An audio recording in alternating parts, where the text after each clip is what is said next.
తిబెరి కైసరు ఏలుబడిలో 15వ సంవత్సరమందు యూదయకు పొంతిపిలాతు అధిపతిగాను, గలిలయకు హేరోదు చతుర్థాధిపతిగాను, ఇతూరయ త్రకోనీతి దేశములకు అతని తమ్ముడైన ఫిలిప్పు చతుర్థాధిపతిగాను, అబిలేనే దేశమునకు లుసానియా అధిపతిగాను, అన్నయు కైపయు ప్రధాన యాజకులుగాను ఉన్న కాలమున అరణ్యములోనున్న జకరియా కుమారుడైన యోహాను నొద్దకు దేవుని వాక్యము వచ్చెను.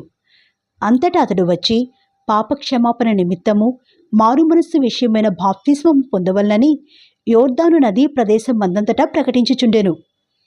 ప్రభు మార్గము సిద్ధపరచుడి, ఆయన త్రోవలు సరాలము చేయుడి, ప్రతి పల్లము పూడ్చబడును, ప్రతి కొండయు మెట్టయు పల్లము చేయబడును, వంకర మార్గములు తిననివగును, కరకు మార్గములు నున్ననివగును, సకల శరీరులు దేవుని రక్షణ చూతురు అని అరణ్యములో కేకలు వేయుచున్న యొకని శబ్దము అని ప్రవక్తైన యెషయా వాక్యముల గ్రంథమందు వ్రాయబడినట్టు ఇది జరిగెను. అతడు తన చేత బాప్తిస్మము పొందవచ్చిన జనసమూహములను చూచి, సర్పసంతానమా, రాబోవు ఉగ్రతను తప్పించుకునుటకు మీకు బుద్ధి చెప్పిన వాడెవడు? మారు మనస్సునకు తగిన ఫలములు ఫలించుడి. అబ్రహాము మాకు తండ్రి అని మీలో మీరు అనుకుని మొదలుపెట్టుకునవద్దు. దేవుడు ఈ రాళ్ల వలన అబ్రహామునకు పిల్లలు పుట్టింపగలడని మీతో చెప్పుచున్నాను. ఇప్పుడే గొడ్డలి చెట్ల వేరున ఉంచబడి ఉన్నది గనుక మంచి ఫలము ఫలించని ప్రతి చెట్టును నరకబడి అగ్నిలో వేయబడును అని చెప్పెను. అందుకు జనులు, అలాగైతే మేమేమి చేయవలెను అని అతనిని అడుగగా, అతడు, 2 అంగీలు గలవాడు ఏమీయూ లేనివానికి ఇవ్వవలెననియు, ఆహారము గలవాడును అలాగే చేయవలననియు వారితో చెప్పెను.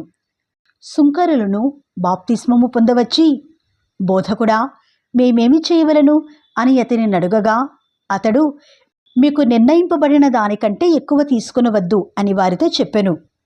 సైనికులను, మేమేమి చేయవలను అని అతన్ని అడిగిరి. అందుకు అతడు, ఎవనిని బాధ పెట్టకయు, ఎవని మీదను అపనింద వేయకయు మీ జీతములతో తృప్తి పొందియుండుడి అని వారితో చెప్పెను. ప్రజలు కనిపెట్టుచు, ఇతడు క్రీస్తయుండునేమో అని అందరూ యోహానును గూర్చి తమ హృదయములలో ఆలోచించుకునిచుండగా, యోహాను, నేను నీళ్లలో మీకు బాప్తిస్మం ఇచ్చుచున్నాను, అయితే నాకంటే శక్తిమంతుడొకడు వచ్చుచున్నాడు. ఆయన చెప్పుల వారిని విప్పుటకు నేను పాత్రుడను కాను. ఆయన పరిశుద్ధాత్మలోను అగ్నితోను మీకు బాప్తిస్మం ఇచ్చును. ఆయన చేట ఆయన చేతిలోనున్నది. ఆయన తన కళ్ళమును బాగుగా శుభ్రము చేసి తన కొట్టులో గోధుమలు పోసి ఆరని అగ్నితో పొట్టు కాల్చివేయును అని అందరితో చెప్పెను. ఇదియుగాక అతడింకను చాలా సంగతులు చెప్పి ప్రజలను హెచ్చరించుచు వారికి సువార్త ప్రకటించుచుండెను. అయితే చతుర్థాధిపతి అయిన హేరోదు చేసిన సకల దుష్కార్యముల నిమిత్తమును అతని సోదరుని భార్య అయిన హేరోదియ నిమిత్తమును యోహాను అతనిని గద్దించినందుకు అది వరకు తాను చేసినవన్నీ చాలవన్నట్టు అతడు యోహానును చెరసాలలో వేయించెను.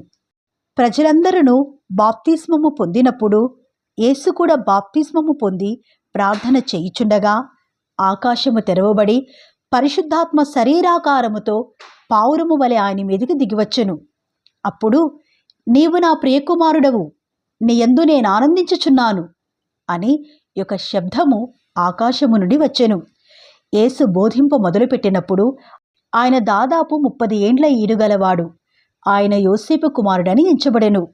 యోసేపు హేలికి, హేలి మత్తతుకు, మత్తతు లేవికి, లేవి మెల్కీకి, మెల్కీ ఎన్నకు, ఎన్న యోసేపుకు, యోసేపు మత్తతీయకు, మత్తతీయ ఆమోసుకు, ఆమోసు నాహోముకు, నాహోము ఎస్లీకి, ఎస్లీ నగ్గయికి, నగ్గయి మైతుకు, మైతు మత్తతీయకు, మత్తతీయ సిమియకు, సిమియా యోసేఖుకు, యోసేఖు యోదాకు, యోదా యోహన్నకు, యోహన్న రేసాకు, రేసా జెరుబ్బాబేలుకు, జెరుబ్బాబేలు షయల్తీయేలుకు, షయల్తీయేలు నేరికి, నేరి మెల్కికి, మెల్కి అద్దీకి, అద్దీ కోసాముకు, కోసాము ఎల్మదాముకు, ఎల్మదాము ఏరుకు, ఏరు యెహోషువకు, యెహోషువ ఎలియేజరుకు, ఎలియేజరు యోరీముకు, యోరీము మత్తతుకు, మత్తతు లేవికి, లేవి షిమ్యోనుకు,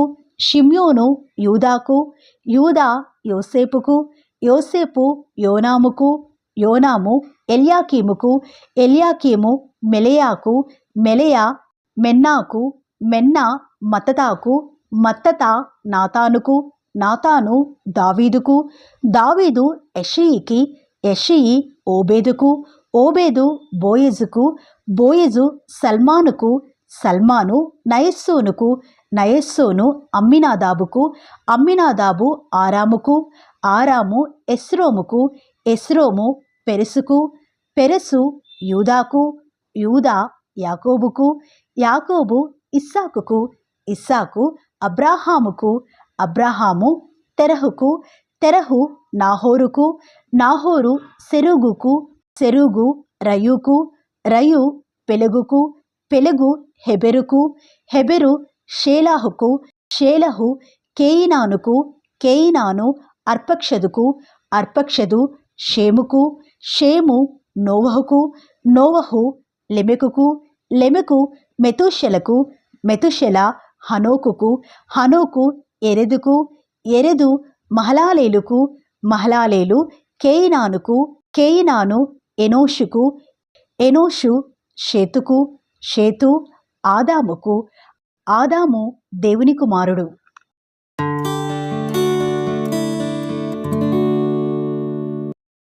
యేసు పరిశుద్ధాత్మ పూర్ణుడై యోర్దాను నది నుండి తిరిగి వచ్చి 40 దినముల ఆత్మచేత అరణ్యములో నడిపింపబడి అపవాది చేత శోధింపబడుచుండెను.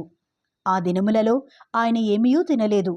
అవి తీరిన తరువాత ఆయన ఆకలిగొనగా అపవాది, నీవు దేవుని కుమారుడవైతే రొట్టెగునట్లు ఈ రాతితో చెప్పుము అని ఆయనతో చెప్పెను. అందుకు యేసు, మనుష్యుడు రొట్టె వలన మాత్రమే జీవించడు అని వ్రాయబడి ఉన్నది అని వానికి ప్రత్యుత్తరమిచ్చెను. అప్పుడు అపవాది ఆయనను తీసుకునిపోయి భూలోక రాజ్యములన్నిటినీ 1 నిమిషములో ఆయనకు చూపించి, ఈ అధికారమంతయు ఈ రాజ్యముల మహిమయు నీకిత్తును. అది నాకు అప్పగింపబడి ఉన్నది. అదెవనికి నేను ఇయ్యగోరుదునో వానికిత్తును.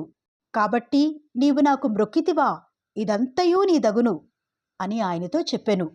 అందుకు యేసు, నీ దేవుడైన ప్రభువునకు మ్రొక్కి ఆయనను మాత్రము సేవింపవలను అని వ్రాయబడి ఉన్నది అని వానికి ప్రత్యుత్తరమిచ్చెను.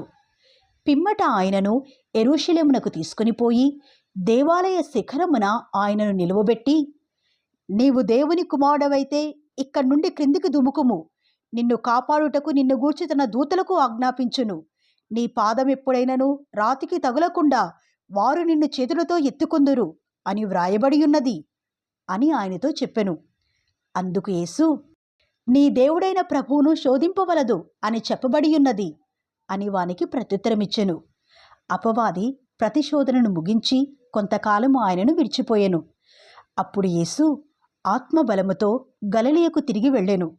ఆయనను గూర్చిన సమాచారము ఆ ప్రదేశమందంతటా వ్యాపించెను. ఆయన అందరి చేత ఘనత నొంది వారి సమాజ మందిరములలో బోధించుచూ వచ్చెను. తరువాత ఆయన తాను పెరిగిన నజరేతునకు వచ్చెను.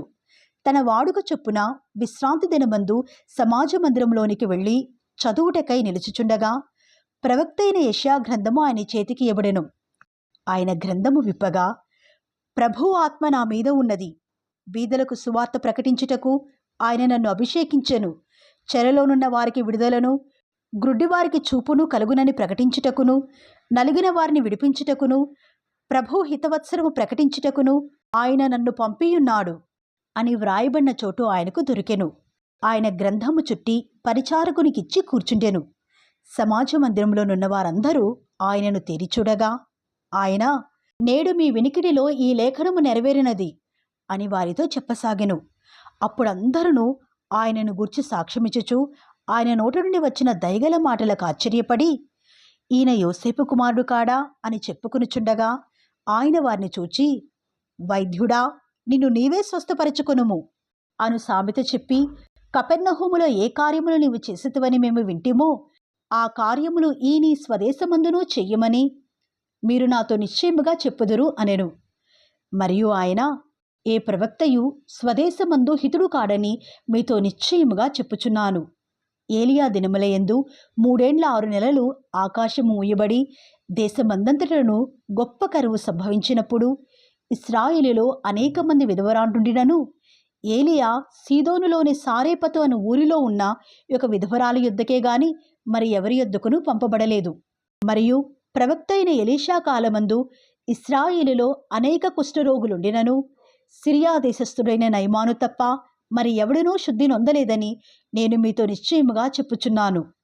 సమాజ మందిరములో ఉన్న వారందరూ ఆ మాటలు విని ఆగ్రహముతో నిండుకొని లేచి ఆయనను పట్టణములో నుండి వెళ్ళగొట్టి ఆయనను తలక్రిందులుగా పడద్రోయవలనని తమ పట్టణము కట్టబడిన కొండపేటు వరకు ఆయనను తీసుకుని పోయిరి. అయితే ఆయన వారి మధ్య నుండి దాటి తన మార్గమున వెళ్ళిపోయెను.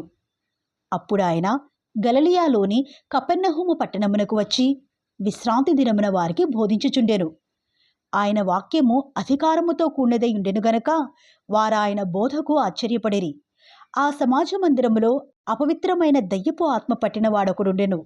వాడు, నజరేయుడువైన యేసు, మాతో నీకేమి? మమ్ము నశింపజేయవచ్చితివా? నీవెవడవో నేనెరుగుదును, నీవు దేవుని పరిశుద్ధుడవు అని బిగ్గరగా కేకలు వేసెను. అందుకు యేసు, ఊరకుండుము, ఇతనిని వదిలిపొమ్ము అని దానిని గద్దింపగా దయ్యము వానిని వారి మధ్యను పడద్రోసి వానికి ఏ హానియో చేయక వదిలిపోయెను. అందుకందరూ విస్మయముంది, ఇది ఎట్టి మాట! ఈయన అధికారముతోనూ బలముతోనూ అపవిత్రాత్మలకు ఆజ్ఞాపింపగానే అవి వదిలిపోవుచున్నవి అని ఒకనితోనొకడు చెప్పుకునిరి. అంతటా ఆయనను గూర్చిన సమాచారము ఆ ప్రాంతముల ఎందంతటను వ్యాపించెను. ఆయన సమాజ మందిరములో నుండి లేచి సీమోను ఇంటిలోనికి వెళ్ళెను. సీమోను అత్త తీవ్రమైన జ్వరముతో పడి ఉండెను గనక ఆమె విషయమై ఆయన యొద్ద మనవి చేసుకునిరి. ఆయన ఆమె చెంతను నిలువబడి జ్వరమును గద్దింపగానే అది ఆమెను విడిచెను. వెంటనే ఆమె లేచి వారికి ఉపచారము చేయసాగెను. సూర్యుడస్తమించుచుండగా నానావిధ రోగముల చేత పీడింపబడుచున్న వారు ఎవరెవరి యొద్ద నుండిరో వారందరూ ఆ రోగులను ఆయన యొద్దకు తీసుకుని వచ్చిరి. అప్పుడు ఆయన వారిలో ప్రతివాని మీద చేతులుంచి వారిని స్వస్థపరచెను. ఇంతేకాక దెయ్యములు, నీవు దేవుని కుమారుడవు అని కేకలు వేసి అనేకులను వదిలిపోయెను. ఆయన క్రీస్తు అని వాటికి తెలిసియుండెను గనక ఆయన వాటిని గద్దించి వాటిని మాటలాడనీయలేదు. ఉదయమైనప్పుడు ఆయన బయలుదేరి అరణ్య ప్రదేశమునకు వెళ్ళెను. జనసమూహము ఆయనను వెదకుచు ఆయన యొద్దకు వచ్చి తమ్మును విడిచిపోకుండా ఆపగా ఆయన, నేనితర పట్టణములలోనూ దేవుని రాజ్య సువార్తను ప్రకటింపవలెను, ఇందు నిమిత్తమే నేను పంపబడితిని అని వారితో చెప్పెను. తరువాత ఆయన యూదయ సమాజ మందిరములలో ప్రకటించుచుండెను.